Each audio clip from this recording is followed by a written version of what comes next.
People think war begins with shouting. They are wrong. War begins with silence, with the moment you realize the enemy is already watching you. I still remember the first time I saw them. Carthaginians. Not broken, not tired, but hardened, like iron dragged through fire.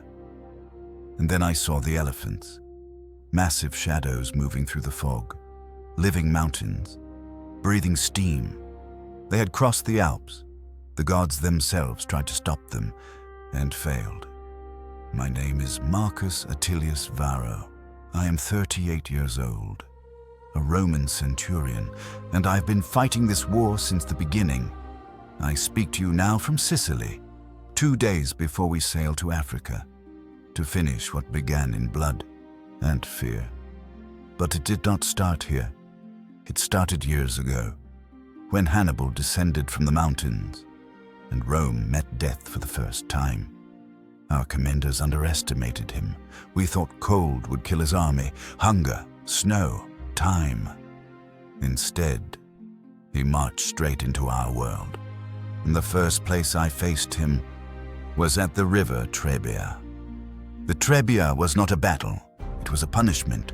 Cold before sunrise, mist crawling over the river like a living thing. We stood half naked in the dark, shivering, waiting. Hannibal waited too, but he waited warm, fed, ready. He sent his cavalry first, just enough to provoke us, just enough to make us angry. Our generals took the bait. We crossed the river in formation, ice biting into our legs, water pulling the breath from our lungs. By the time we reached the far bank, our hands could barely hold our shields. Then the horns sounded. Carthaginian infantry slammed into us head-on, heavy, relentless, and from the sides, Numidian horsemen tore into our flanks like wolves. Still, we held. Romans always hold. That is when the ground behind us erupted. Men rose from the reeds, mud-covered, silent until the moment they struck. Hannibal's trap closed like iron jaws. I saw comrades dragged under hooves. I saw standards fall into the river. The Trebia ran red long before noon. Few of us escaped. I was one of them. I do not know why. Months later, we met him again. Lake Trasimene, morning fog so thick you could taste it. Hills invisible, silence unnatural. We marched blind. Hannibal owned the heights, every path, every shadow. When the attack came, there was no warning. Screams echoed from nowhere and everywhere. Spears struck from the mist. Men drowned without seeing their killers. There was no line, no formation, no command, only chaos. The lake swallowed thousands. Armor dragged men under like stones. I fought with my back to the water, slipping on blood and wet grass, knowing the fog hid death an arm's length away. By the time the sun burned through the mist, the battle was over. Rome had lost another army, and Hannibal still walked free. Cannae was not a battle. It was slaughter measured in hours. The sun rose behind us, burning our eyes, drying our mouths, turning the dust into fire. 80,000 Romans stood in formation. We believed numbers were enough. Hannibal knew better. He let us push forward, step by step, shield to shield, until we were packed so tight we could barely breathe. Then the sides began to fold, slowly, deliberately. The ground disappeared beneath bodies. Men screamed without space to fall. Blood turned dust into mud. I felt the impact before I felt the pain. An enemy spear punched through my armor, into my side, stealing the air from my lungs. I fell, and I did not get back up. Around me, friends died standing, crushed, stabbed, suffocated by their own army.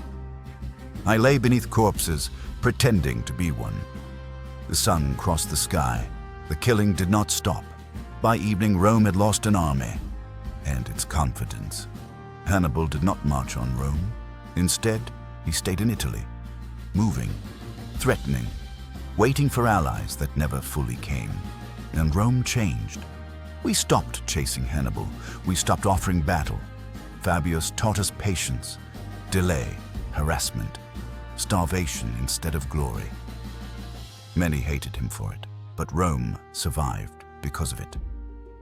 Years passed, and then came Scipio, young, cold-eyed, different. He did not fear Hannibal. He studied him. While Hannibal was trapped in Italy, bleeding strength year by year, Scipio struck Carthage's power elsewhere. Spain fell. Supplies vanished. Allies turned away. For the first time, the war began to tilt, and I, broken at Cannae, scarred in body and mind, was still alive. Long enough to see Rome learn how to win. Sicily became our rebirth. Here, broken men were reforged. Scipio trained us differently, faster, smarter, prepared for elephants, not fear. He brought back the damned veterans of Cannae, men Rome had abandoned, men with nothing left to lose. And then, Massacre, prince of Numidia, master of cavalry. Scipio turned enemies into allies, and Africa into the battlefield. Now we wait. 2 days. The sea is calm, the ships are ready. This war ends. Where it began,